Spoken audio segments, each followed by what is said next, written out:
Pandian store சீரியல்ல today எபிசோட்ல மயில் இருந்துட்டு வீட்டு முன்னாடி உட்காந்துக்கிட்டு பயங்கரமாக பிரச்சனை பண்ணிக்கிட்டு இருக்காங்க. கோமதி இருந்துட்டு பாக்கியத்துக்கு ஃபோன் பண்ணி வீட்டுக்கு வர சொல்கிறாங்க. பாக்கியம் வீட்டுக்கு வந்த உடனே நீங்களாம் மனுஷங்க தானே, என் பொண்ணு இப்படி எல்லாருக்கிட்டேயும் கெஞ்சிக்கிட்டு இருக்கா, சின்ன பிள்ளைங்க பெரிய ஆளுங்கன்னு கூட பார்க்காம எல்லாரு காலையும் விழுந்துட்டுருக்கா. ஆனால் அவளை கழுத்தை பிடிச்சி வெளியே தள்ளி வீட்டை சாத்துறீங்களே, நீங்களாம் நல்லாவா இருப்பீங்க அப்படின்னு சொல்லிட்டு சாபத்தை வந்து கொடுக்குறாங்க.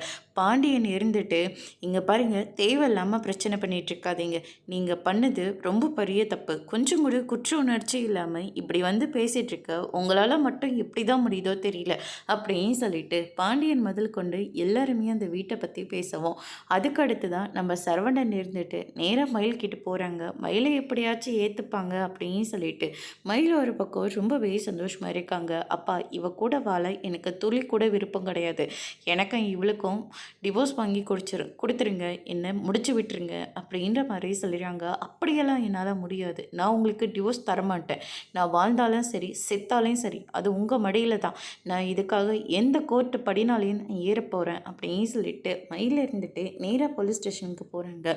நான் போய் சொல்லி கல்யாணம் பண்ணதுனால குடும்பமே சேர்ந்து என்னை அடித்து வெளியே துரத்தி விட்டுட்டாங்க, டிவோர்ஸ்க்கு வேறு அப்ளை பண்ண போகிறாங்களாம், எனக்கு என் புருஷனோட தான் நான் வாழணும், நீங்கள் தான் எனக்கு ஒரு நல்ல வழியை காட்டணும் அப்படின்னு சொல்லிட்டு நேராக போலீஸ் ஸ்டேஷனுக்கு போகிறாங்க. அத்தோட இன்னைக்கான பிரம்ம முடிச்சிருக்காங்க. இனி பாண்டியன் ஸ்டோரில் அடுத்தடுத்து என்னெல்லாம் நடக்க போகுதுன்றதை வெயிட் பண்ணி